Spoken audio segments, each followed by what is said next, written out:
You want to be hardcore, you want to be extreme. Well, if you're like the Sandman, then you're listening to the podcast Drunk Wrestling History, dudes. And please be drunk when you hear it.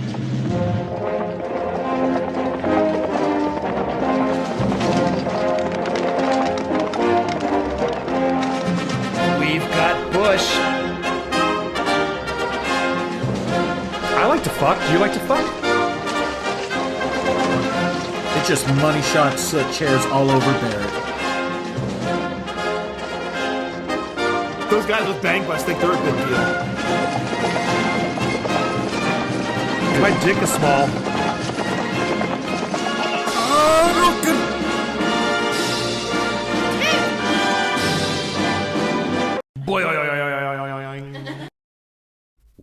What's up, Drunk Marks and Drunk Marquettes? Welcome to the Drunk Wrestling History episode formerly known as Drink Up. I'm your designated host, Adam, and they are the Drunk Wrestling Historians. This is Eddie. I'm drunk, I'm old, I'm fucking tired, and I work with fucking children. And this is Scott, the man of 1,004 drinks. I just want to point out the reason why I state this episode is that, as established in the last episode, we came up with a new name that was generated by AI, but in solidarity with the WGA and SAG, I am choosing not to acknowledge that name until there is a fair deal that they can strike up. All right, I like that. Okay. I'm a union guy. All Go right. SAG. So we're still 205 Jive then. Or Because that was homemade. We came up with that one. that's Yeah, we also wrote it before the strike. yeah. If it was before that, I'd say that's okay. I would just say just not until there's a deal. Okay. Should we technically just stop the show until then? Like, No. I mean, we are writing. Like, I did write a couple pages of notes for this episode with a couple jokes built into it. But we're also not affiliated. We're just in solidarity with them. So we're working as scabs now. No, wait. No, we're not. Well, I do have an IMDb page, so Yeah, that's right. Scott. Oh, I shit. technically Oh, am a shit. scab by doing this show with you guys. So You know, I believe if you'd been, well, no, that obviously wouldn't have been a SAG production, but I was going to say, I think you have to do 2 things in a year to get SAG membership. I was going to say, if you had done one more that year, but obviously that's... if that only I wouldn't had count. done Gay of Thrones 2. I actually didn't even realize you were referring to that. I forgot about that. Yeah, you forgot that you updated my IMDb page with that bullshit. Yeah, I put your, I updated your height and your resume. I added Gay of Thrones. Wait, what did you update my height to? I think 5 feet, didn't I? Didn't you see that? At least you didn't put 3 apples. Adam, can you fact check that? Just go to IMDb and search his On name, it. but I've been like 3 apples. I need a fucking beer. Well, what are you drinking? I'm drinking, actually, you left this here. Okay. I've got a little Hell or High watermelon action going on. Yeah. It's good stuff, shit. cold, dude. Especially when it's like 100 degrees outside. Fuck yeah. I almost bought a tall can of that. It was in Bevmo. I mentioned this on Twitter, so you guys who follow us on Twitter know one of my favorite breweries is going out of business. It's called Anchor Brewing, and they make this beer. It's called Steam Beer. I love it, and I'm trying to buy as much of it as I can. And I saw last night at like 1 a.m. that Bevmo had 6 cases of it. I went there to buy them today. They sold out before I got there. Son of a bitch. I should have bought them off the app last night.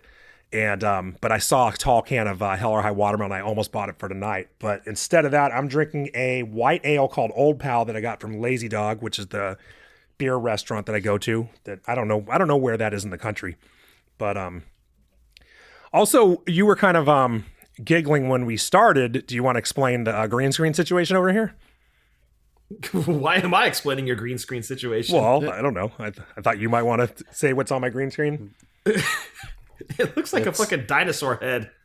You don't recognize it? From Vince's office.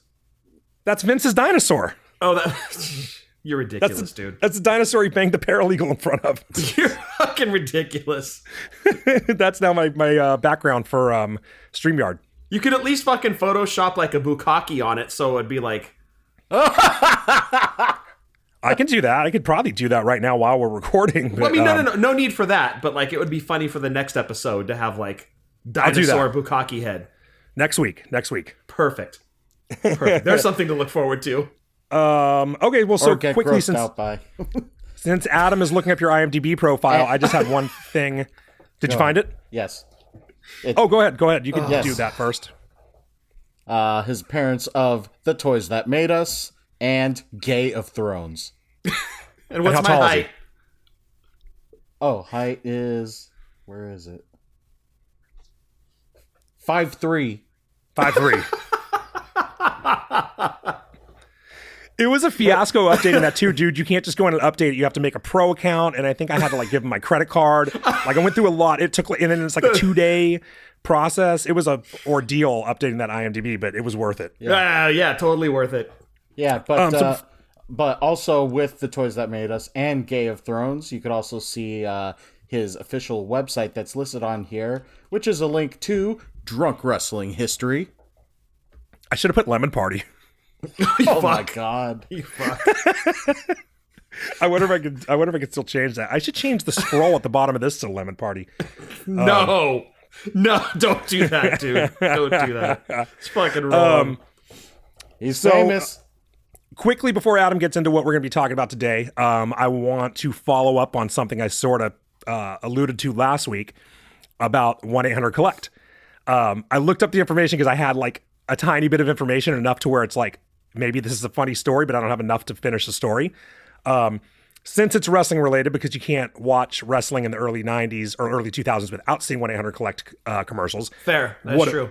What it was AT&T made their own version of it. It was 1-800-OPERATOR. But apparently nobody can spell, so they would spell operator with an E instead of an O at the end. So they spelled OPERATER instead of OR. 1-800-COLLECT bought that number. So if you dialed 1-800-OPERATOR with an O, it would route you to 1-800-COLLECT. So they jumped on people using AT&T's number who were spelling it wrong. So you'd be trying to use AT&T version, you'd end up using 1-800-COLLECT. And after a few months of it, AT&T figured it out, and they ended up changing the number to 1-800-CALL-ATT. Yeah, they're like giving away business inadvertently. Right. Yeah, it was pretty cool. Let's hear it for public schools. Brilliant. And that's all I wanted to get into before Adam gets into what we're doing. Well, it's not that. What just popped Ain't up. that? No, it's not. Yeah. That was a also, error. You said what you're drinking. I've got some LaCroix. Nice. Nice. And make sure you head over to whatamaneuver.net. Get those Drunk Wrestling History t-shirts, tank tops, hoodies, and onesies, especially for miniature drunk marks and drunk marquettes that you have. You can make them look like a true drunk wrestling historian, as well as you, when you wear it. Head over to whatamaneuver.net and buy a fucking shirt. Buy a fucking shirt. Damn it. The shit ain't cheap. That's All true. right. We need the money. And SAG and or the WGA needs money. Please help them out.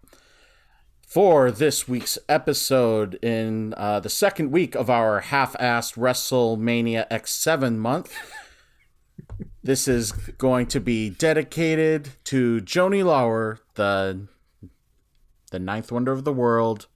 This is all about Chyna.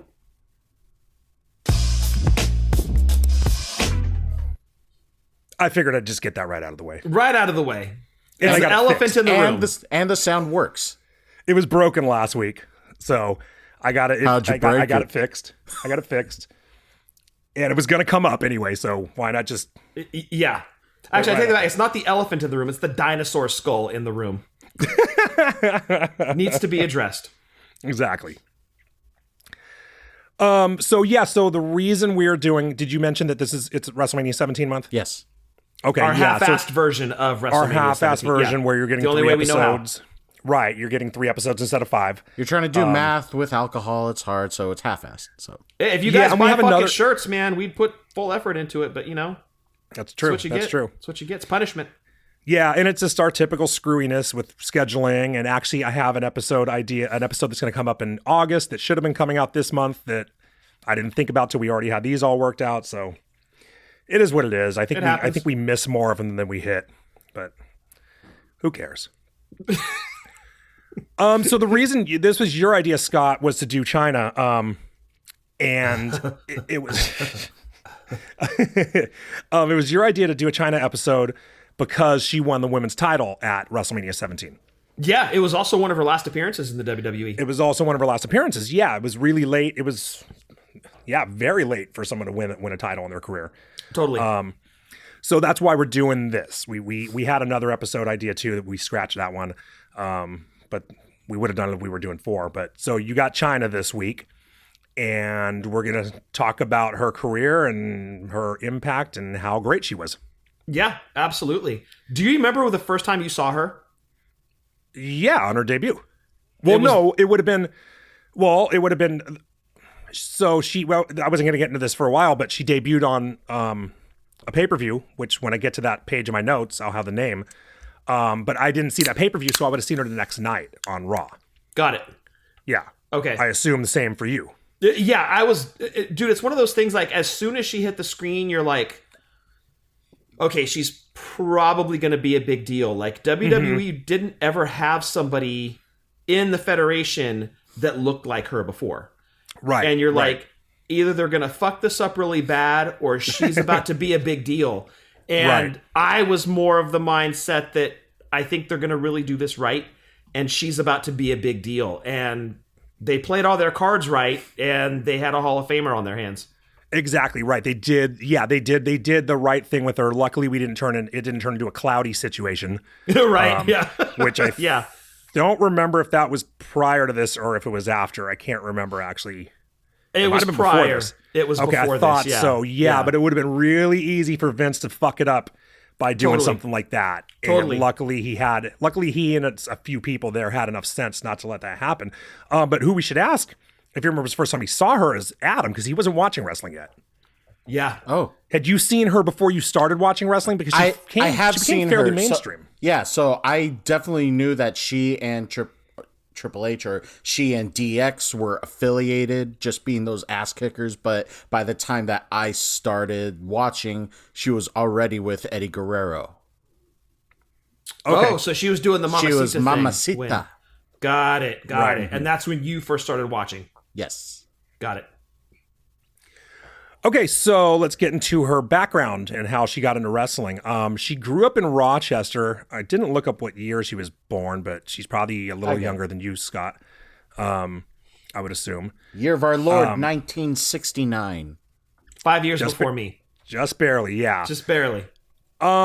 She had kind of a rough childhood that I'm not going to go too much into because this is a fun show and I don't want to turn it into Dark Side of the Ring. But she, what was kind of interesting was she lived in Spain for her senior year of high school, and I wasn't clear why she lived in Spain. I don't know if she went there as an exchange student, or it didn't sound like her family went there, so I'm assuming that's why. And you found out years later that she spoke like fluent Spanish, right? Which kind of came from out of nowhere. You were like, "Oh, wait, she's speaking fluent Spanish." You know, Yep. It was kind of shocking. You would have never thought that. She could get educated. Yeah, well, she was. She went to she graduated college with a degree in Spanish literature. And when she got out, she wanted to work for either the FBI or the DEA because she also spoke French and German, well enough. And she ended up in the Peace Corps in Guatemala. So she had a pretty interesting life early on. Like, that's pretty cool. You go to Guatemala, you go to Spain, you speak 4 languages. And then before getting into wrestling, she had a few weird jobs. She was a waitress at a strip club, which is a weird one because, Scott, you and I've been to enough strip clubs to know the hottest chicks are always the waitresses. They're always the waitresses. Or the one who stands outside the front door trying to get you to come in, Yeah, that too. And you throw beads at her from the balcony of the Hustler Club. I did that? You totally did that. Yeah. How would I do that? But I would have...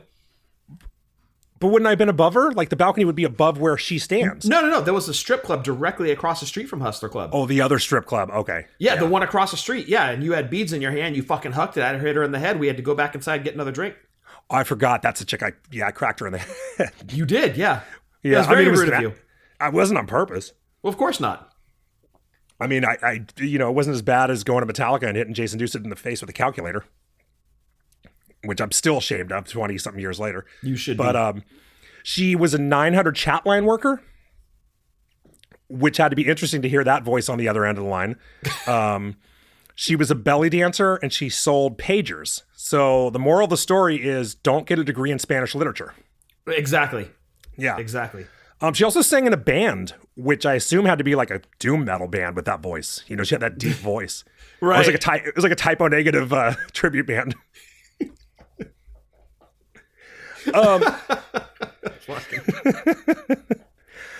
So she got into wrestling when she saw it on TV. Like she saw wrestling like once and was like, I'm going to do this. And she went and did it. She went to, really quick.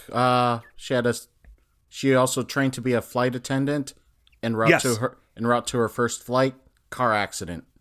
And yeah. And I guess she said, fuck it. Never came to be. Yep, Yeah. that was a sign. Don't do it. Fuck it. I'll sell pagers instead. Yeah. Right. That's a very lucrative career in selling pagers.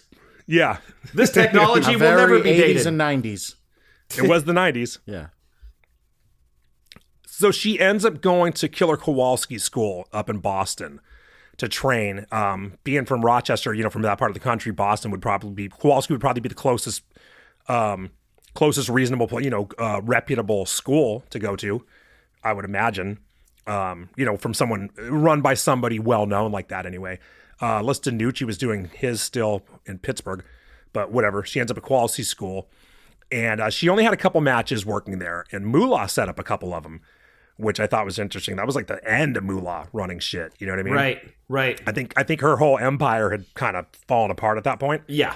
Or not fallen apart, but she was, It wasn't what it was. Yeah, it wasn't what it was. So I was surprised to hear that she was involved with Chyna at all, really, before they were both in WWE at the same time anyway. Right. So after a show in '96, she met Shawn and Triple H. And I have no idea how she did that, if she got good seats and whatever, I read her book 20 years ago. I don't remember. Or she hung out in the back or whatever. But I guess you could pick her out of a crowd fairly easily, too. Totally. Yeah. If she was anywhere near ringside. Easily, exactly. I could would have stood out. Yeah, exactly. I could see she's just going to the show, but then they spot her and are like, hey, bring her backstage or, tell her to come to the car after, whatever. Yep. And they came up with the idea to make her their bodyguard.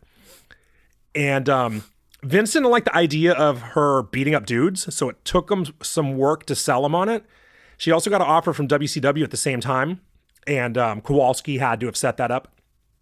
But she was set to join the NWO if she were to go to WCW. She was exactly like immediately. Right. Which imagine that. I mean, I guess she just went straight to DX, but imagine going straight to the NWO. You come from out of nowhere and you're in the NWO. Like that would be crazy. Yeah, and dude, could you imagine that? That's a good what if episode right there. Oh yeah, okay. I'll put that on my list. What if she had gone there instead? Like that's crazy to think about. Right, because maybe the only female NWO member by that point would have been Miss Liz, Elizabeth. Right? But I don't remember when Macho Man joined the NWO because it was all that whole time frame for me. Like everybody was joining it. Everybody was then they in split and out. The red and the black. Like I don't remember the entire time frame. But if she wasn't going to be the first woman, she would have been the first talent, like in-ring talent in the NWO. That would make female. sense. I believe timeline-wise, she would have been the first. I think she would have been before, because this is '96. You know what I mean? Yeah. Okay. So yeah, definitely she would have been the first female. Like God, she would have been. Man, because X-Pac joined early '97, maybe. So she may have actually been before X-Pac. She would have been like the fourth member of the NWO. Yeah, I'm thinking like time frame wise, she would have been very, very early in their inception. Totally. So wow. That's a big deal, man. Like they obviously saw something in her too. Yeah. I just pulled up a list: 6 women and 4 celebrities who were in the NWO. 6 women. Yeah, Medeja, April Hunter, Pamela Paulshock, Major Guns, Miss Elizabeth, and Tori Wilson. Okay. Some of those must have been for like 5 minutes. Yeah, right. Yeah, like Medeja. Yeah, she ended up going with Scott Steiner. Like we just talked about her on We just talked about it last week. Nitro. And I totally forgot she even existed till last week. Right. Yeah. I'm like, wait, who? So to get back to your question about when we first saw her, it was actually In Your House Final Four is the pay-per-view she was at. And she was sitting ringside. She was like a plant ringside. And Goldust is wrestling Triple H. And she ends up grabbing Marlena in a fucking chokehold, like from behind the barricade. She's standing behind the barricade. And I believe she lifted her off the ground. She just grabbed her by her throat and lifted her off the ground. Yeah. And choked her out. So that's when we first saw her. But then the next night on Raw, it would have been the first time I saw her. And then that's when she came out and ragdolled Marlena. She just picked her up by her waist and just shook the fuck out of her, dude. Like you're trying to I don't even know what you would ever do that to if you don't want it destroyed. Right. A move later used by New Jack on Marlena. Yes. So yeah, and Marlena was like the perfect person for that because she's like 4'3", she's tiny. She had the long hair and she was in the long dress. So everything, her hair is shaking around, the dress is flying everywhere. Polar opposite from Chyna easily too. It was do a the great perception. Look. Yeah. Mm-hmm. Exactly. Yeah. It was really cool. It was like, holy shit. You're like, who is this chick?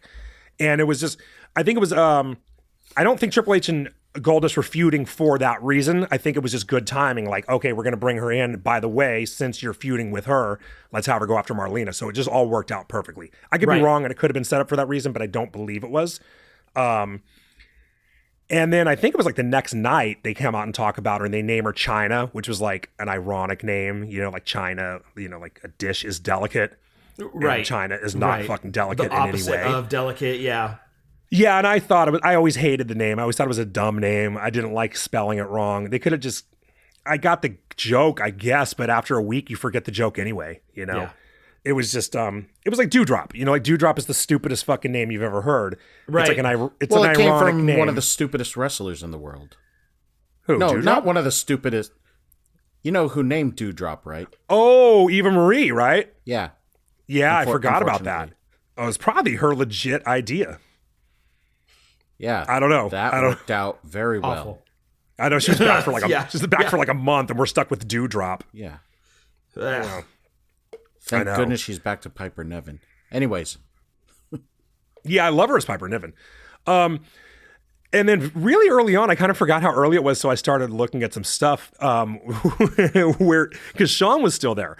They did the implant segment where she got her tits done, and they came out, and it was just like wisecrack after wisecrack, and they're just Sean staring at her tits, no eye contact going on. It was so fucking funny, dude. It was like DX were so. This is like right when the DX perfect like I saw a few random clips of this. It was the perfect chemistry. Like I'll rip people apart. I'll be your bodyguard. I could go toe to toe with men's wrestlers, no matter what. But hey, Sean, my eyes are up here. Come on. Yeah. Focus. Prime attitude era. Like it was, and it was totally such a great. She worked so well, especially when it was just the three of them in DX. Yeah, because Sean and Triple H were the kind of dudes who would go get a chick to beat you up, to you know what I mean, to embarrass you even more. Like you didn't just lose, you also got beat up by a girl, right? Because they were just as DX, they were just complete fucking pricks. Well, Sean was a complete prick in real life, but at that time, yeah, totally. Yeah, and it just made perfect sense. Like, she fit so well with them. Like, they were great together. She didn't come out and talk. She would just stand there. She was like Solo Sikoa is now. Yes. You know what I mean? She just stand there looking like the most badass of all of them and let everybody else do the talking. It was such a cool gimmick. It was, and you're right, dude. It was like, when you saw it, it was like, they're either going to fuck this up or it's going to be really good. And right away, it took about a week to figure out it was going to be really good. Yeah. Yeah. She fit, like you said, she fit that trio perfectly. She was like the perfect third member of DX. Yeah, and we'd never seen someone like that before in wrestling. You never had a huge bodybuilder type woman before. Like probably the most muscular we'd seen. Maybe Luna. Or this would have been like, Luna. I was gonna say or Alondra Blaze because I think she was pretty tall too. Yeah, I was gonna say Medusa, maybe. Yeah. Yeah, or Luna. Those would be like the two, right? That actually had some visible muscles. But Chyna was next level, dude. Like she was like bodybuilder material.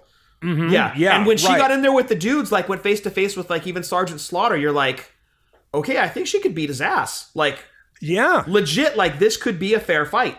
And she was tall, so that made she's not looking up at him. She's a little bit. she wasn't quite eye to eye with most guys, but she was closer, you know. Right. So then it was her. She had her run with DX, and DX expanded in '98. Shawn had to go away, and the Outlaws join. Xbox comes back the day after WrestleMania 14, and so it's the 5 of them. And then the DX was in a feud with the Nation, and I just watched this not long ago because I'm watching the Attitude Era. I'm probably about 6 months ahead of this now, but it wasn't long ago that I watched it, where they put her in the story with Mark Henry. Because they're feuding with the Nation. That relationship. Yeah. Yeah. And they did like a kind of rapey type angle where they got Chyna in the ring and he made Mark Henry kiss her and it got uncomfortable and weird. Yeah. But then next thing you know, it's like Mark Henry's into her and he wants to go on a date with her. And it played out over several weeks and they're like in restaurants together. They're showing them between matches, like at dinner in a restaurant and everything. And they start this whole like romance angle. And this is kind of right when the Nation started falling apart. The Nation was, pretty much done at this point. Yeah. So they're making Mark Henry a character at this point. They make Mark Henry's starting to get a personality because he was just the giant muscle dude of the Nation. Yes. Now he's sexual chocolate. Yeah, Rock exactly. Yes. Yeah, right. They turn him into sexual chocolate. The Rock has outgrown the Nation. Yeah. And, Ron Simmons had to go. I think Ron Simmons might have been hurt. He had to go away for a while, and then they totally repackaged him. So, right. It was kind of Kama's cool. becoming Godfather, so they're all branching off doing their thing. Yeah. D'Lo stuck with Mark Henry. But yeah, this really kind of is what got over sexual chocolate as a gimmick.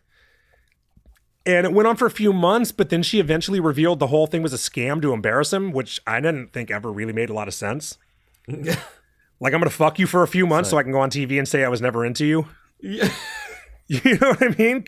Because Mark Henry's not putting up. Mark Henry fucks. Yeah. You know what I mean? Sexual chocolate's not waiting till they're married. Right. I mean, you don't have a name like that and fucking, sit there backstage in a robe on a couch. That should have been a fucking t-shirt in the Attitude Era. Mark Henry fucks. It should be a t-shirt now. I would wear that shirt. Mark, if you're listening. Sell New that to Pro shirt. Wrestling Tees. Pro Wrestling Tees. Mark Henry fucks. Is Mark Henry about to get it on? It's time for the main event. Skeet, skeet, goddamn. So they move on, and then now she's going to start kind of getting into the ring somewhat. She was in the '99 Rumble. She didn't win, but she was in it. First woman. And First she was the first woman to ever be in it. Yeah, and I believe there's only been like 3 so far. I mean, it was Beth Phoenix and No, I think it's just them. just the 2. Yeah, I guess so. I can fact check. Yeah, was Rhea in it? Well, I was For some gonna say, reason, I feel why like do Rhea I was think in that it. there was one more? I do too. I feel like there was a It's third one. I can't possible. think of who Rule it of was. threes. I should have looked this yeah. up. This would have been great for my Nia notes. Jax? Was Nia Jax in the Nia. Rumble? I think Nia That's was in who the I'm thinking Rumble. of. Yeah. Okay. Yeah, I Nia was in know. it. Yeah. Because didn't she But you're fuck up Moxley in it? I I think she hurt Moxley in the Rumble. Nia hurt everybody, so I mean that's very possible. That's Oh, right. No, I know. She's like a fucking wrecking ball. Right. don't make have- that the final song in for this episode. No, I already have the final song picked Okay, out. But okay. if we ever do a Nia Jax episode, that'll be it. That shit's not happening though. We'll have to find another episode for Wrecking Ball. Just We're not make tributing Nia Jax. Ever. No. Yeah. Absolutely not. No, I mean if she dies, she's gonna get like just when they just put a picture up at the beginning of Raw, someone who dies, that's what she's gonna get on this show. Wow, not even a 10-bell salute, huh? Not even a 10 bell. No. Damn. Still holding that grudge about Becky, huh? Bailey. Oh, Bailey, yes. Bailey. Yeah. Yeah. So the day after the 99 Rumble, she swerved on DX and she joined the corporation and was like, oh, it's about the money. She kind of like after that told them, fuck you. Of course I'm going to the corporation. I'm going to be paid. And I'm now a big deal. Take me seriously. I'm not just a bodyguard. Let me get some in-ring action. yeah, exactly. And then apart from the 99 Rumble, I believe her first match was at St. Valentine's Day Massacre. right? The one that we covered? The one we covered, yeah. So go back and listen to that if you guys haven't heard that. I don't think she had a match before that. I think that was her first match. And it was her and Kane versus Triple H and X-Pac, and she ended up getting the win. Kane chokeslammed Triple H and put Chyna on top of him. But her first match, she gets the win over Triple H on a pay-per-view. Well, he was dating her at the time, so that was nice of him. That's true. Yeah. I get. Yeah, right. Well, yeah. What's he gonna do? No, I'm not putting you over, bitch. If he wants to get laid, he's fucking putting her over. Yeah, exactly. Right. Yeah. No. You get cut off. Yeah. Right. Exactly. Well, maybe that was first match where she actively engaged in wrestling. I think the way that she got into that Rumble, she won the 30 spot by running in and getting a pinfall on Vince. But she wasn't actively wrestling. Right, it's her first match. So yeah, that would make sense. Yeah, by first match, I meant her first match. Mm-hmm. Thank you. Her legitimate Triple H first does match. rips up the Chyna Syndrome shirt and rubs it on his ass. He did that on the pay-per-view? Yeah. Oh, I forgot about that. You're the memory on this guy. And how many signs in the crowd said, "I'd rather be in China"? Oh, I'd rather be in China, or Chyna is my dad. Oh, God. You saw that every fucking week with Every it was like, week, dude. Yeah. And it wasn't, you know what? It was a bad 90s sign. humor. Yeah, it was a bad sign, and even just like taking it out of a lot of those signs were funny at the time, and you don't laugh at them now. Right. But that was never funny. I didn't ever think that was a funny sign. They were dumb. You know what I mean? Yeah. That was dumb. And it was never funny. It wasn't funny the first time I saw it, but then you see it week after week after week. And it's not even clever. Like, yeah, and you're like, the dude who has it this week saw it last week. Right. You know, nobody, it wasn't like every week someone had that unique idea of their own. Right. It was just dumb. Right. It was a dumb sign. Yeah. If anyone listening to this brought that sign to a show back then, shame on you. It's almost like taking a sign to Raw that says JR's face sucks. Almost as bad as that. Yeah. Almost. Nobody would ever do that, though. Who would do that? Yeah. There's an idiot somewhere out there that would. So you get to WrestleMania 15, which I just watched like 2 weeks ago. And she smacked Kane with a chair during his match. And you're like, oh shit, she's turning on the corporation.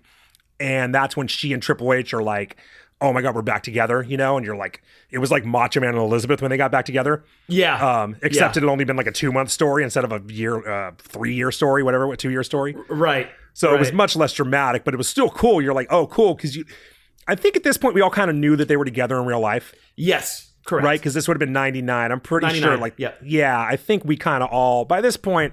It was common knowledge. Yeah. Like, we was all on read the internet. dirt sheets back in the day. We fucking knew. Yeah. So you're like, oh, cool. They put them back together on TV. This is awesome. And DX is fucking, she's back in DX. Yeah. An hour fucking later, you got Shane versus X-Pac. And Triple H and Chyna both run in to help Shane win. And you're like, oh, shit. Yeah. It was a great swerve. That was one of the best parts of that show. Yeah. Nobody saw that coming. I actually Nobody forgot saw about that. coming. I forgot about that till I just watched it. I knew that they eventually joined it, but I forgot how. Yeah. So that was now legitimate shock and surprise when that shit went down. That was awesome. It was great. So now they're both part of the corporation. It was really cool. Yeah. Then a couple months later is when she starts really starting to wrestle. Like, because she's only had just the one match, really, or maybe one other one or something, but she was not a regular wrestler. But by June, she's like, okay, no, I'm going to start wrestling. So she ended up qualifying for King of the Ring. So first woman to ever be in King of the Ring. I believe the only one still. I don't think anyone else has ever been in King of the Ring. Not to my knowledge. And I didn't write it down who she beat in the first round, but she lost to Road Dogg in the second round. So she did go through one guy. She beat somebody at King of the Ring. Yeah. And then she, in the fall, she ends up beating Bulldog. And like nobody wanted to lose to her, right? Triple H probably would have been the only guy. And maybe Road Dogg because they'd been homeboys, homies in DX, so maybe Road Dogg didn't mind losing to her. Yeah. But Road Dogg beat her anyway. But she ends up getting in a feud with Bulldog, and can you imagine Bulldog? Like, I would just love to have heard Bulldog's thoughts on losing to Chyna, because he ended up, I think he beat her once, but then he ended up losing to her. Yeah, and because that's an old school guy. He's old school, right? He'd been like wrestling late 70s, early 80s. By this point, he's been in the business for at least 20 years. Mm-hmm. Right? And now they have him losing to a female, which today, who gives a fuck? Nobody cares, right? Yeah. But in 99, 2000, that was still a major deal. Like, that shit was not happening in wrestling up to that point. This was new territory. I wouldn't say that nobody cares about losing to a chick now. I mean, do you think Roman Reigns would put over Candice LeRae? Well, I mean, they were going to have Nia Jax start facing dudes. Right, but Nia Jax is a At one China point. situation, right, where she's huge. So that's a little bit of a different story. Yeah, but I mean, if that situation came along again, where like you have a bigger female beating, I mean, you're not going to have like the fucking bunny. That's what I'm saying. Yeah, Yeah, because that the would bunny make sense beats to anybody. the murder hawk. Yeah, right. Yeah, right. Exactly. That shit makes no sense, right? That's not Right. believable. But then you look at Chyna, and you're like we were talking about earlier, she's almost eye to eye with a lot of the guys on the roster. She's got a bigger build than some of them, even.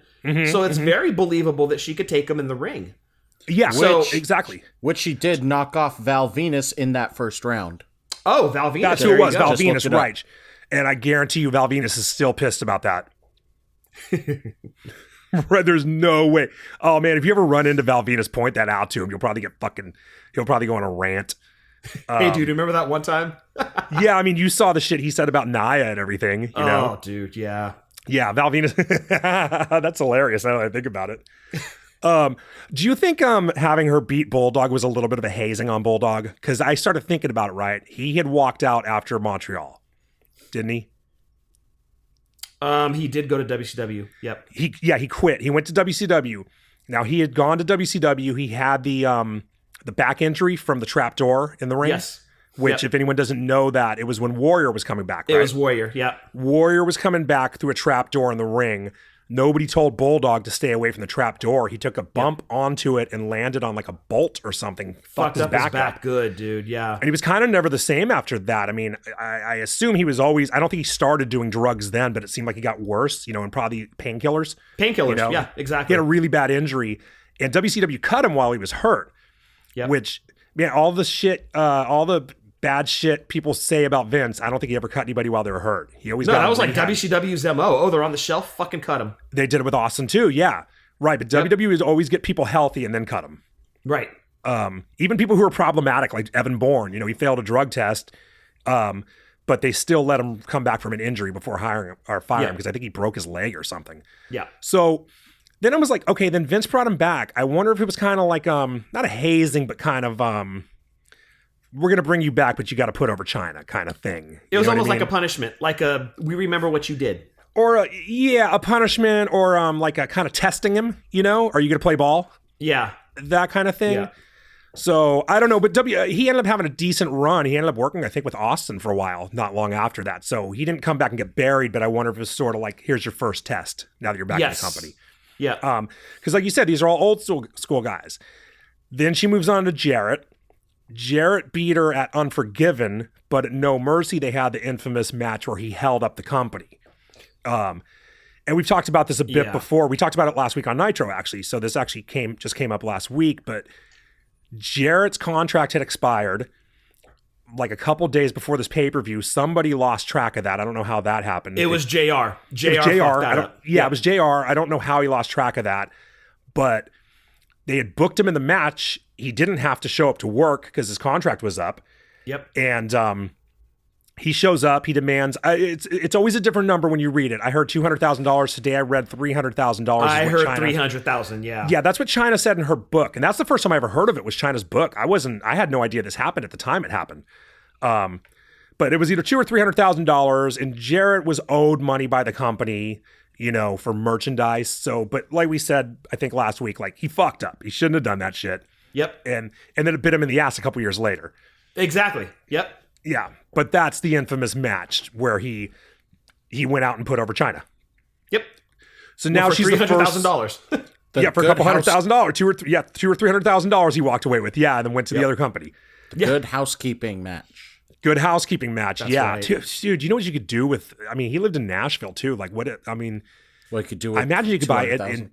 Back then, you could probably buy a fat ass house in Nashville for that. Well, hopefully he bought a few houses and just rented them out. I don't For really that care what he did long-term with money. it. I'm just saying, I'm just speculating what you could have done with it. Oh, gotcha. Okay. Yeah. So now she's the first women's IC champ. which is crazy. Like nobody would have ever even thought that something like this would happen before this. You know, like it was never even a question. She got this before the women's title. She got it before the women's title. Yeah, exactly. Yeah. Right. Nobody would have ever thought a woman would be IC champ. And especially before her, nobody even looked like even close to the possibility. Like Wendy Richter wasn't going after a men's title. Nope. You know what I mean? Nope. Like she weighed 110 pounds. Maybe Chyna Bull was Nakano would have been the only one There you go. in the history of women's wrestling up to that point in the WWF that even had a shot of being in the ring with a dude and could potentially win that belt. She should have wrestled Outside of Yoko. her, She should have wrestled Yoko for the world title. Bull Nakano. Bull Nakano versus Imagine Yokozuna. that, Yoko versus Bull Nakano. That would have been badass. That We should have didn't been on need my matches Luger I wish and Brett happened. versus Yoko at 10. What's We didn't need Brett and Luger versus Yoko at 10. We needed Bull Nakano versus fucking Yoko at 10, dude. Hell yeah, that would have been awesome. That'd be great. But no, we didn't have a woman of Chyna's stature. Like, ever. Yeah. Ever. Like, it was the bodybuilder physique, the height, everything that made her look like a legitimate threat, that when she beat Jarrett for that title, you're like, I'm buying it. Hook, line, and sinker. I think this could actually happen. It was very believable. And Jarrett was so good too. He could go out there and have a good match with her. I mean, she was still Totally. green. She probably hadn't had a dozen matches in her career at this point. Do you think Triple H was kind of training her as well? I doubt. She I had don't to doubt have he was. picked up several things from her. I don't know about training. He picked up from her. She picked No, up from she picked him. up from him. Sorry. Okay. Yeah, I was like, I don't Yeah. think Chyna was teaching Triple H too much. Oh yeah, I'm sure, or at least just talking to her. You know, even if they never got in the ring together and worked anything out, I'm sure. Just, Yeah. You know, talking about how to work. Ring psychology and whatnot. Exactly. Yeah. Right. But so her first couple matches they put her with. So what did we have her with? Val Venus, who was a great worker, way A good underrated. in-ring worker. Yep. Road Dogg. Road Dogg, who was a way overrated worker, but knew how to have a fun match. Yeah, he could have a fun match. And then Bulldog and Jarrett. So they're putting her in there with pros, you know, like guys Yes. who knew what the fuck they were doing and how to go Veterans out and have that a could good- handle themselves in the ring and could call Yeah. a decent match. Yes. Yeah. And then then she moves on to Jericho. And she ends up losing the IC title to him. They have a rematch and they pin each other and they become co-IC champion, which was just one of those bizarre things that had to be a Russo thing where they come I'm up with sure, this weird yeah. shit, right? Oh, let's do something like this. It doesn't make any fucking sense. Like, how do you be how do you pin each other, first of all? Actually, I think Russo was gone at this point because we're Was he? talking like 2000, right? Yeah. No, this was late 99. This was late 99. That happened December 28th. Okay. God, I'm trying to think when Russo went to... But this is right around the time when Russo bounced. Russo Okay. and Ferrara. It was the it was the last show he ever wrote. Yeah, right. But, you know, I don't think that WWE recognizes that co-reign anymore. I think it's just Jericho. It's gone, and I don't know why. It's kind of weird. It's not like they They've haven't like erased it. Yeah, they didn't erase Chyna. You know what I mean? She's in the Hall of Fame. It's not they didn't give her the Hogan treatment Right. or anything like that. You know, but for whatever reason, they're just like, nah, that didn't happen. It's a continuation of but maybe because it was stupid. Maybe they're they embarrassed. more erase like Vince Russo's idea from history. Yeah, we can't erase Russo, but we can erase everything he did. We can erase his dumbass idea, but it made it. It was always entertaining. You weren't watching it like, oh, this is fucking stupid. Like Right. in late '99, like this was very entertaining and to an extent believable. And Jericho was so good with anything like that. You put Jericho in a situation where he's going to be like uncomfortable and angry. He was always entertaining. Yes, and he situations was like that. very willing to work with Chyna. Like it Yeah. never seemed like he was like, this fucking sucks. I don't want to be doing this. He Mm-hmm. was always professional. Yeah, he'd commit to whatever it was and do his best. Exactly. And then she moved on to what was my favorite part of her run, where she hooked up with Eddie Guerrero. Yes. Is That's- that the best? Was that the best that- thing they ever did with her? Right? Weren't they just so great? They were awesome. Yeah, Dude, it was like peanut butter and jelly. Like it was like they were just made to be together. Eddie was so fucking great in the ring, and Chyna with kind of her stoic personality, you could kind of see her come out of that a little bit with Eddie, and it was just so fucking great. The entire angle, the arc of it was so great. it really was. Yeah, you really started to see more of a personality from Chyna. Yes, you know, like exactly. she started to be kind of funny because Eddie was Right. so funny. And she could play off of him. They just had this great chemistry that who would have ever thought? You know what I mean? I don't know Yeah. who came up with that idea. I don't know if someone saw them interacting backstage and thought they were good together or what. It just seemed to come from out of nowhere. Even when it started, I was like, what are they doing here? Nailed it. Yeah. It was great. It was so good. And I think it did a huge amount for both of them because Eddie had only been there not long. When did the Radical show up? Like, this is early 99. Yeah, right. He'd only been there a couple months. Mm-hmm. So it really, in Chyna at this point, they're putting her on a very high level, not as far as where her matches were on a show, but they're making her into one of the mainstream personalities, right? Like, she's on the cover of TV Guide, shit like that. So now you're putting Eddie on the same segments as her, and it's like, as weird as it sounds to say out loud, like, Chyna did a lot for Eddie Guerrero.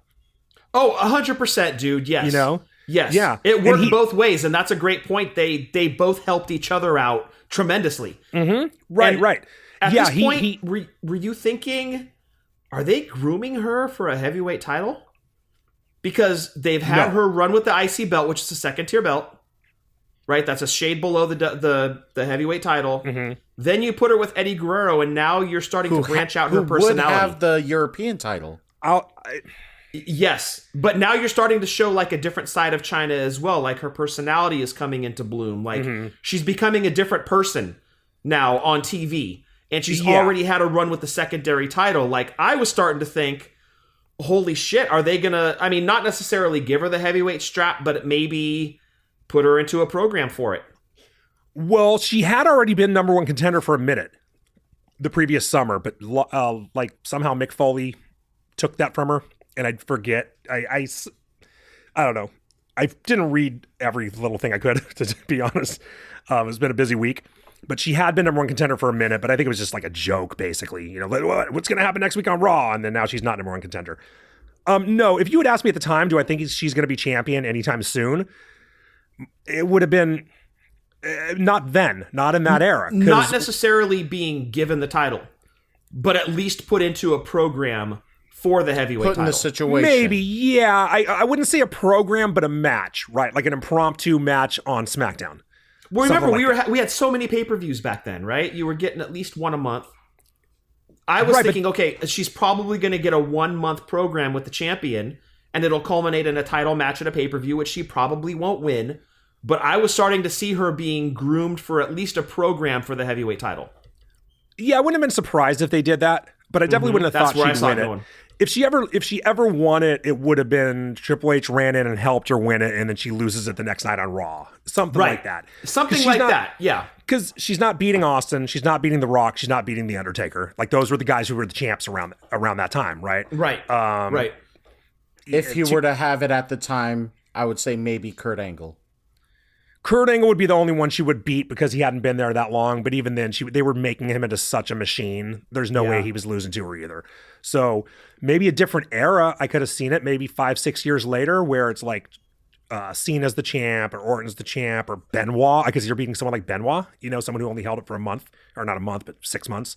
Yeah. But not then. But yeah, it wouldn't have been the most shocking thing in the world if they made her, put her in a program. Yeah, I could see that. Mm-hmm. So they end up wrestling as a tag team sometimes, and she wins her second IC title in a very convoluted match where it's her and Eddie versus Trish and Val Venus. And whoever gets the pin, which I was like, what? Like, that's like some... Vince must have been drinking some fucking Doers when he came up with that shit. It's like, what a goofball ass match that is. And then she lost it to Eddie 2 weeks later in a triple threat with Kurt Angle. So she was 2-time champ. So yeah, it was the way it went down. I think she got hit with a belt. Eddie hugged her, tried to console her, laid down, and then the ref did the pinfall. Like, did that just happen? That makes sense. That just happen? He lies. Vintage Eddie. Steals. Yeah. Mm-hmm. And then more vintage Eddie. A couple months later, she catches him in the shower with some of the Godfather's hose. And I assume they were the Godfather's hose, but maybe not. I'm not sure if the Godfather was still there, to tell you the truth. And then that was that. They were turning him heel. You know, he fucked over Chyna, and she's the baby face. He proposed to her. He proposed to her. Yeah, that's true. He did. And then, and then his mamacita said no. Or did she say no, or were they engaged? No, she did say yes. Oh, she said yes. She said yes, but then I think the catching him in the shower set it off. Well, that's even a better heel turn if you do that when you're Big time. engaged. Big time. Yeah, we want to get him some real heat. Let's have him get engaged first. That's Yeah, actually so he takes her title and then he bangs some chicks in the shower and ends the engagement. What a schmuck. He gets all of this because he was jealous because she was on Playboy.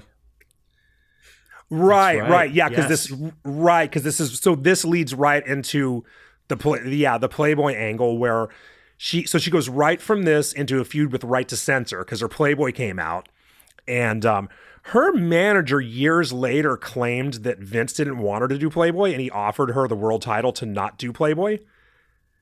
But her manager was a fucking junkie. You know what I mean? Like that guy was he was a So lunatic. his mind's fucking, yeah. Like, Yeah, and I'm going to get into him later. He said that years later, and like obviously that wasn't true. They had the whole fucking deal with Playboy, you know. So that's bullshit. But that's what he had claimed. But she goes into Right to Censor, which Right to Censor were like a parody of the what's it called, the Parents Television Council, who were the people who were trying to get every cool thing taken off TV, the ones who would go to fucking Coca-Cola and complain about WWE and shit. And they had this whole real life feud between them and Vince. And so that was his answer to that, is he creates the Parents Television Council on TV. It was Stevie Richards, the Good Father, The Good Father, Val Venus, yep. Bull and Buchanan. Bull Buchanan. Yeah, Bull Buchanan, Val right? I Venus forgot about and him. Ivory. So she goes straight into a feud with Ivory, and it's kind of crazy to say it, but we're getting close to the end of her career because she had a match with Ivory at the 2001 Royal Rumble where she injured her neck, but it wasn't legit. It was a kayfabe injury. I don't know why they took her off TV. I don't know if maybe she had to have a procedure done or what, or maybe she might have had a TV gig booked. She had a few TV gigs. It's possible maybe just needed some time off. This Yeah. all started when Val Venus spiked pile driver on Raw before the Rumble. Right. And then she re-injured in the match when she was doing the handspring, I think, if I remember right. Yeah. And they take her off TV, but she comes back at WrestleMania 17 for a title match with Ivory.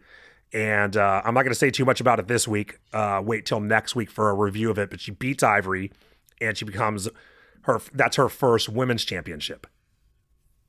So she's already been 2 times IC. It's kind of like the same trajectory as a regular star, except across divisions, right? Like Macho Man was IC champ, then he was world champ. Yeah. Kind of the same. Warrior, same thing, or Austin, Rock, everybody used to do it that way. You become IC champ, and then you become world champ. She did the same thing, except she became women's champ. Right, but in the case of Macho Man, that was a step up. This was almost a step parallel. Like you were IC champion. The next step would have been the men's title. Instead, you got the women's title. So that was almost like a lateral move, and just that's true. That's true. It wasn't necessarily a step back, but in the trajectory that I thought they were sending her, kind of felt like a step back. Right. But she looked great in the match, dude. It was She just looked something great. to still emphasize that she was the strongest woman. Yes. Yeah. Absolutely. Yeah. Which you she's already still- would have known. You know what I mean? You didn't really Belt need or to no be told belt. that. Yeah. There wasn't Yeah. much They competition just on the decided, roster at that point. now let's give her the belt. Yeah. Yeah. And what happened was they kind of got them. They sort of booked themselves into a corner, I believe, is what happened, because she started out wrestling men. Well, you're not going to, like we said, you're not going to go be champion. You're gonna max out your level in the men's division pretty low. It's a good point. Right? Yeah. You're not going to go, point. you're not going to move on to a feud with The Rock and come out on top of that, or Undertaker or any of that. That shit's not happening. It's just not the way the company worked. And especially like Vince would put so much time and effort and money into building these stars. He's not going to have them lose to a woman. I don't care how badass she is. You know, Austin lost to nobody hardly. It's not going to be her. But then it's like, so it's kind of, it turned into like, what do you do with her? You're not going to have her in the women's division or have her in the men's division and then always lose either. So it's kind of, it turned into a weird thing. Like she got into a spot where it's kind of like, how do we use her now? Now we made her into a big star. People want to see her, but what do we do with her? And she's not Sable. They want to see her beat people up. So you got to put her in the women's division, but now she's almost too much for the women's division because who could ever beat her? Yeah, the roster wasn't built to compete with Chyna. The women's roster wasn't built. You Right, it's- realistically had only one true contender, and they would face off against each other. That's Lita. She's up, Yeah, she's right. up and coming and growing and like, But she's not stepping up Lita as being yet, right? a women's wrestler. She's not Lita yet. Yeah, she's just this cool looking chick who does a moonsault. You know, and but Trish wasn't Trish yet, and they didn't have Jazz on the roster yet, right? So, or Victoria, really, like or Victoria. Very brief interaction, but Victoria wasn't even Victoria yet. So, yeah, there wasn't really anybody to compete with Chyna. Victoria there was was- backstage. Yeah, there was no one Yeah. believable for her. So it's like, yeah, you get into a weird spot where like you want to have her on the show, but what do you do with her? It's kind of like you didn't put Andre in a match every week because what are you going to do? You're going to watch him beat someone up every week. There's never nobody ever thinks Andre's going to lose. So what, Maybe that's just on WWE. Maybe you should have had some of the women step up a bit. Well, they could have started building that division a lot earlier. That's true. Or they could have just not gotten rid of Bingo. it when they could have also not gotten Yes. rid of it when Medusa left. So they botched that at the same time. But it's just where are you going to find someone who even has the look to be believable to beat Chyna? You know, it's just she was just such a unique person. They didn't book far enough ahead to think, okay, here's our breaking off point from Chyna from the main roster. We're going to start the women's division. Had they started building it, say, even 2 years earlier, maybe by the time Chyna beats Ivory at WrestleMania, there's a bunch of challengers lined up, people that have established themselves over the last couple of years. Right. But the roster, it just was not deep enough. There was nobody believable, like you said, that could even get in the ring with her and present a challenge. Yeah. Realistically, she was more suited to be in the ring with the men. And what are you going to send fucking Dwayne Gill out to face her every week on Raw? Like, of course not. Right. You could just generally out of curiosity, where was Jacqueline around this time? Jacqueline was there because Jacqueline was at she was in the thing, she was in that feud with Mark Marrow and shit with Sable, right? But her and Marlena were a team at some point. 2001. Yes, she was with in 99 she and Terry were called PMS. Yeah. And Jacqueline was still, unless Jacqueline was gone. I could be wrong. This is 2001, so Jacqueline could have been gone. I don't know. I don't know that for sure. But she'd already been there anyway. I mean, But- I just don't. But pay her what you got to remember pay her to get her time. back, you know? Right? Right. And Yeah. too bad that Jazz wasn't there yet, because Jazz would have been a really, really cool matchup for Chyna. Mm-hmm.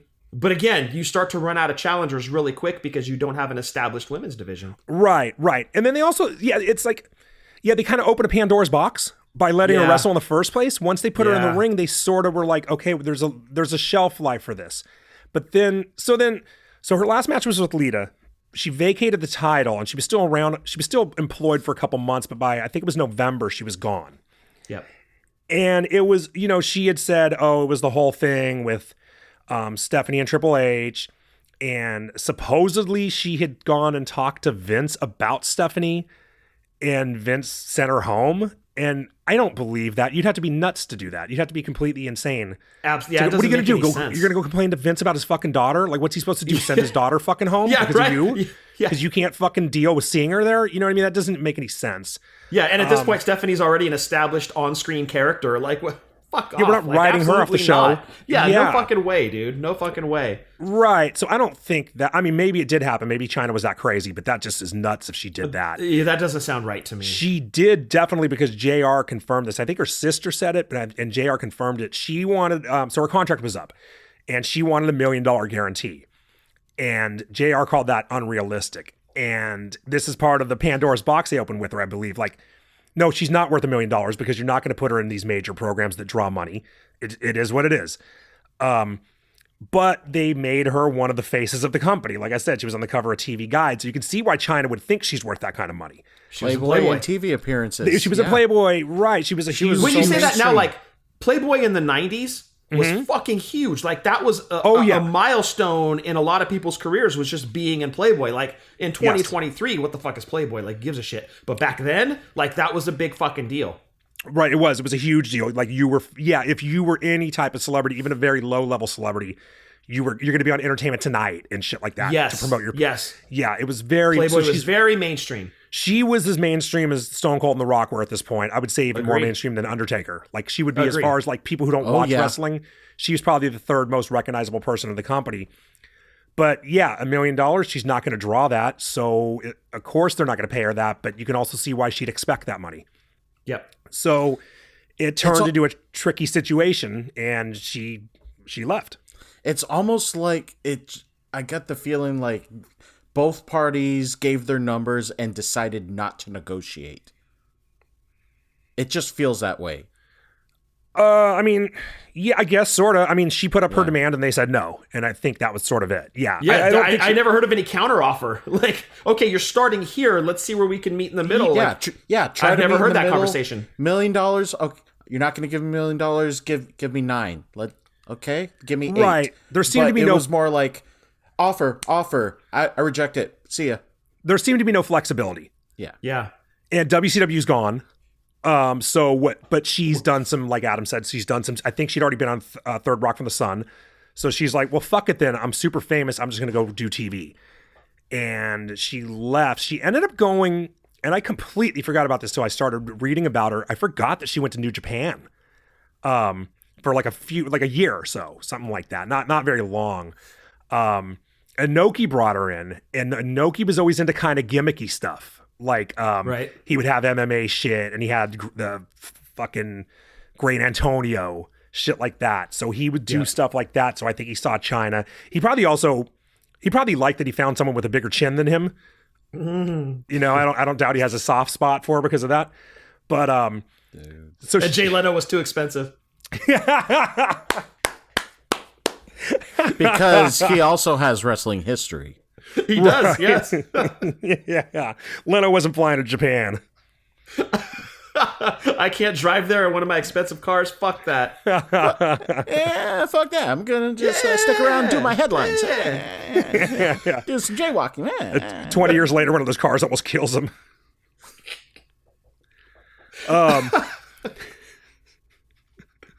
So she had a match with a woman boxer, and she won in the first round by a TKO, which Jesus. I need to look that up on YouTube. I didn't get a chance to look it up. I hope it's on there because I would love to see her in a boxing match. Did she ever do celebrity boxing? I don't think she did, right? Ooh, I hope not. That's, Yeah. I don't think she did. Celebrity boxing ruled. I don't think she did, but I could get the confusion because I think she did voice Celebrity Deathmatch. That might be what I'm thinking of. Celebrity Deathmatch. okay, Yeah, yeah. Actually, I would have paid to watch her fight Screech. That would have been entertaining. Oh, that would have been great. She beat the fuck out of Screech, dude. I don't know, man. I think that would have been a good fight. Well, they could do a sex tape after too. Right? Yeah. Yeah. Anyway, I mean, Her she last- wasn't above it, so exactly. Yeah, She no, they won both numerous were awards. down. Yeah. Her last match was she teamed with a fake Muda to wrestle Tanahashi and Kenzo Suzuki, and they a lost. fake Muda? A fake Great Muda, yeah. Like somebody, it was his name. It was like some like American dude. I should have written his name down. the It was an fake American Muda? dude. Yeah, or fake maybe not an Muda. American dude, but like a white dude. You know what I mean? It could have been English or Canadian or something. Whoa. But you know what I mean? It was like some guy named like fucking Joey Balls or whatever.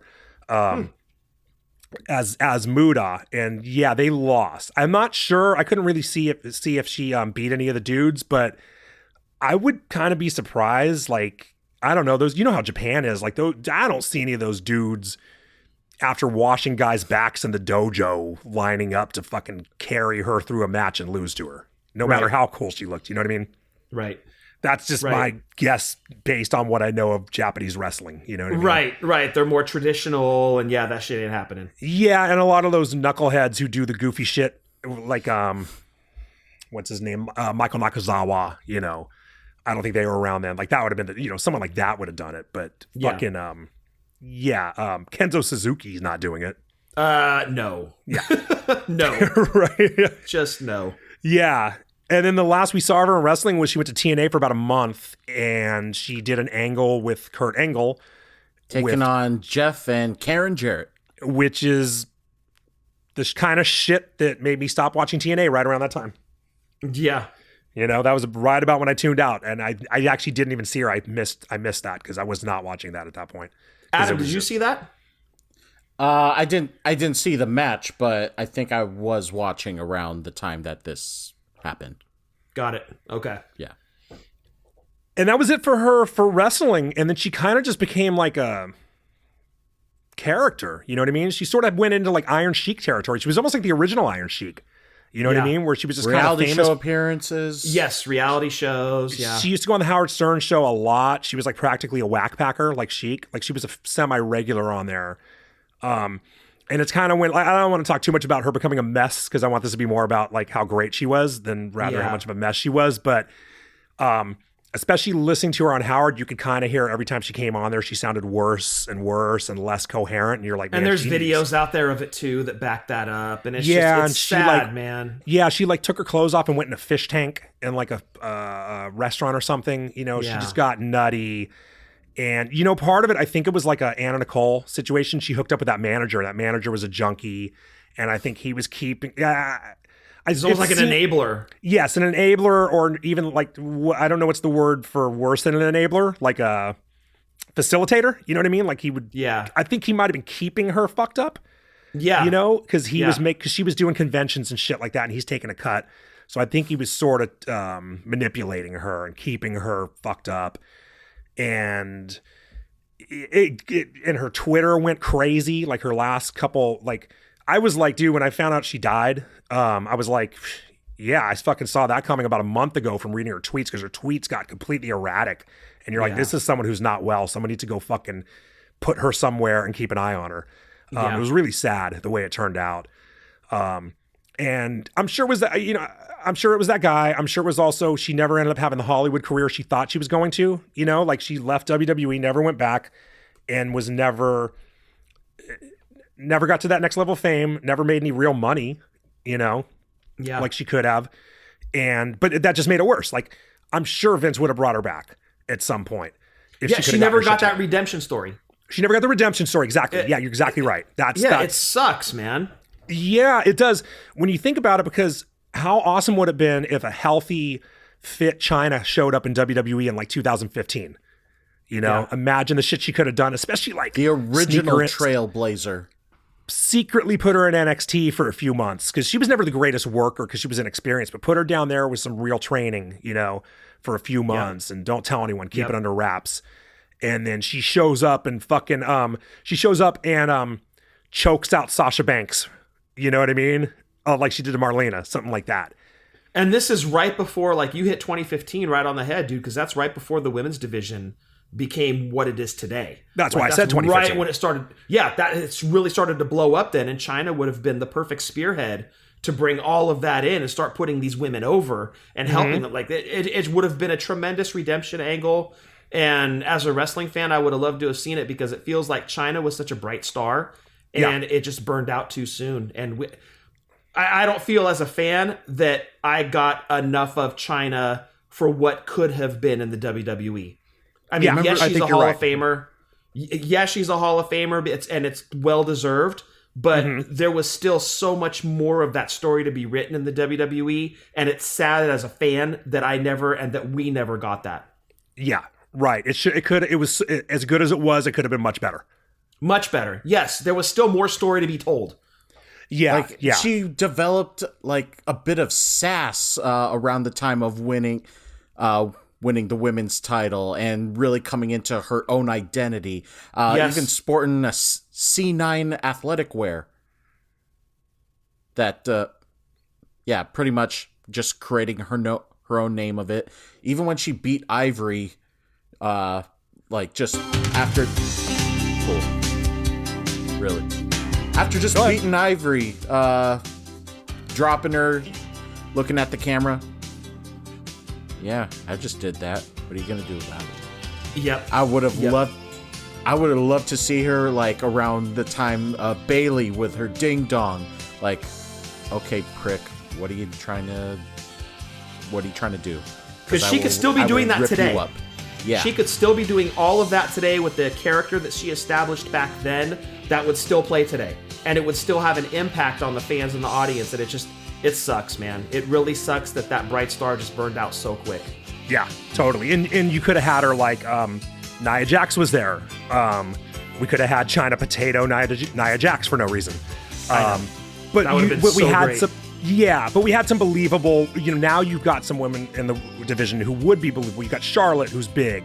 You had Nia. You got Rhea and Chyna. Now dressing like her, or Raquel Gonzalez. You know, like So Tall yeah, and jacked and can move like her. she would fit in great right now. And it's Or even and in she the late wasn't that- 2000s with like Natalia and Beth Phoenix. Oh, toe to toe with either of them. There you go, Natalia. Fantastic fucking match. Could have So worked. back it up 15 years, and you'd have her with that. That would have been because she would have been younger then. She'd be in her 50s now, but 2015, you're talking 8 years ago. She would have been in her mid 40s. That's not too old, Right. you know. That's 20 years younger than Jericho. Yeah. Exactly. Even if she but- wasn't wrestling, she could definitely mentor them. Yeah, but there's multiple iterations of the women's division over the last 20 years or so where she could have fit in at any point and made an impact. Yeah, And totally. even today still could be an on-screen personality, could be in NXT helping the women, and Yeah, it, yeah. awful story, man. Awful It- story. it It's is, yeah. sad. It is definitely a dark side of the ring. It's the dark side of drunk wrestling history. We just turned it Right. into. Yes, exactly. Exactly. Let's Gone try to too bring soon. up the mood a little bit. TV appearances. I was just going to do that. Thank you, Adam. Go ahead. Or, Third Rock from the Sun, Alien Fury, which was a TV movie, Pacific Blue, Beggars and Choosers, and a few other random ones. But the one that really stands out to me is an appearance on Whose Line Is It Anyway? Oh, nice. I didn't know she did that. I didn't know that either. One episode. Yeah.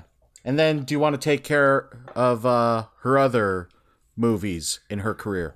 I only have a couple. Did you say she was on the Surreal Life? Oh, no. But was. She was on the Surreal Life with just Mini in Me.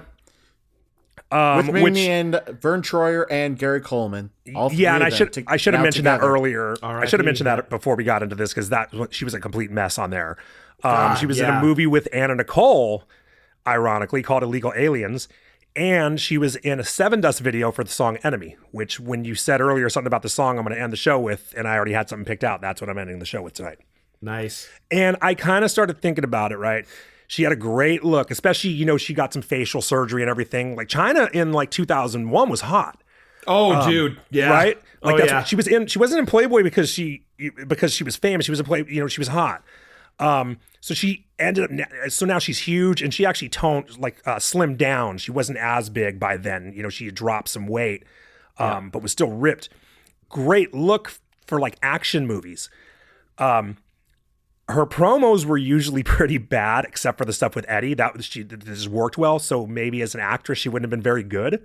But I don't know if she took acting classes or lessons or anything, but maybe she could have learned to be better.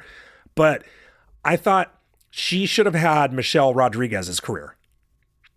She should have been like the badass chick in every movie. Like Michelle Rodriguez has that role like monopolized in Hollywood, right? Like she's in Resident Yes. Evil, she was in SWAT, she's in the Fast and the Furious movies. That could have been Chyna instead. Dude, nailed it. Interesting. Yes, absolutely. Yeah, Yes. she could have had that role in Hollywood and been loaded by now. And I have no idea how close she ever came to it. I don't know if she was a complete wreck by the time she was even trying to do stuff like that or what. I really don't know why it didn't happen. Other than, like I said, her promos typically weren't the greatest. So, but give her less of a role. I mean, it's not like Michelle Rodriguez isn't fucking Meryl Streep. Right.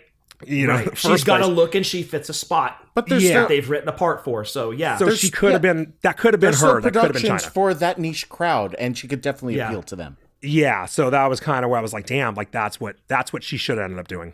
She definitely would have ended up in the Expendables. Oh hell yeah, that would have been awesome. Damn, she'd Yeah. be the female in the Expendables. Totally. She Yep. could rip people apart. Yep. Yes, literally. Yeah. Yeah. And a couple years later, she definitely would have been in a WWE produced movie. Yeah. She would have been like Right. the Marine or some shit, like instead of the Miz. I And- see See No that. Evil 3 starring Chyna. There wasn't a See No Evil 2, was there? I think there was. Who was in that? I think Kane again. Okay. Oh fuck, I gotta watch that. I'm almost positive there was a sequel. I gotta check that out. See No Evil was cool. That was a good movie. Adam, can you fact check me, please? I'm sorry. on it. See No Evil Their 2. early There was a movies were See No cool. Evil 2 with Kane Okay, There you I'm gonna go. check that out because I like the first one a lot. I did too, dude. from Yes. the year of Guilty our Lord pleasure. 2014. I mean, I wish we would have gotten to see his 18-inch dick that Vince wanted in the movie, but what are you gonna do? You didn't know that? You're looking at me like you didn't know that. I had no idea. The story was that Vince wanted Kane to have some giant dick in the movie. Like, I don't know how it was going to be shown, how you were gonna get to Well, see instead of it. him throwing that hook, he would have been throwing his dick. You're throwing his Like a fucking lasso. Like Wonder Woman with her lasso or some shit. Like fucking roping people. Slapping him in the face with it. Ruthless aggression. Multiple deep throatings. Impaling people. Deep throatings. I don't know if I have a sound effect for that. No, that's not very good. I'll Would work. have been I'll a get that. jousting scene. Oh my god, man. He's riding a horse. Oh my god. I didn't know Good visual, right? I didn't know Kane's giant dick was going to set you off. You're speaking very passionately right now about There's this. so many possibilities.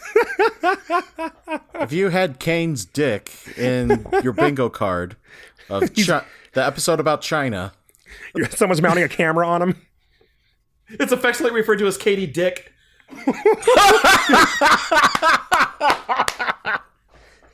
Oh. This shit went off the rails. What the fuck? All right, Adam, wrap it up. I think that just made the intro for next season. Oh my god, dude. Also, really quick, want to point out 6 movies that you can watch: One Night in China, Another Night in China, Backdoor to China, Avengers XXX, a porn parody, China's Queen of the Ring, and She-Hulk XXX, a porn parody. I just found out about the She-Hulk one earlier this year. I had no idea. Have you seen that? Like she's painted like She-Hulk. Am I supposed to answer this honestly? No, I haven't seen that, dude. No, never. Wait, she did porn? It was a sight to see. It was something. What are you guys doing after? When we're done here? Do you want to do a watch along of it? Yeah, keep the cameras up. Yeah, right. All right, Adam, let's wrap this up. Let's go home. On that note, before It's we late. get too It's excited, late. Yeah, All let's right. finish. that takes care of our episode all about the 9th wonder of the world, China, who would also enter with a firework bazooka. That was fucking How cool. badass is That was cool. That was fucking That was cool. cool. Everyone had like their floor pyro or fire, whatever. No, I'm in control of it. Awesome. That takes care of our episode all about Joni Lauer, the 9th wonder of the world, China. What'd you think of this episode, and what memories do you have of her when you were watching wrestling? Please let us know on our social media platforms, Instagram, Threads, TikTok, and mainly on Twitter. Please tell your family, friends, heels, and faces to like, share, and subscribe to our show. And please leave us reviews so that we can keep this drunk wrestling adventure going. On behalf of Scott and Eddie, I'm Adam, reminding all of you to enjoy a buzz, watch wrestling responsibly, drink like nobody's watching, and we will see you all next week in our following week of our half-assed WrestleMania X7 month. See y'all later. 1, 2, 3. China Hall of Fame, goddammit. Dive. R.I.P. Mamacita.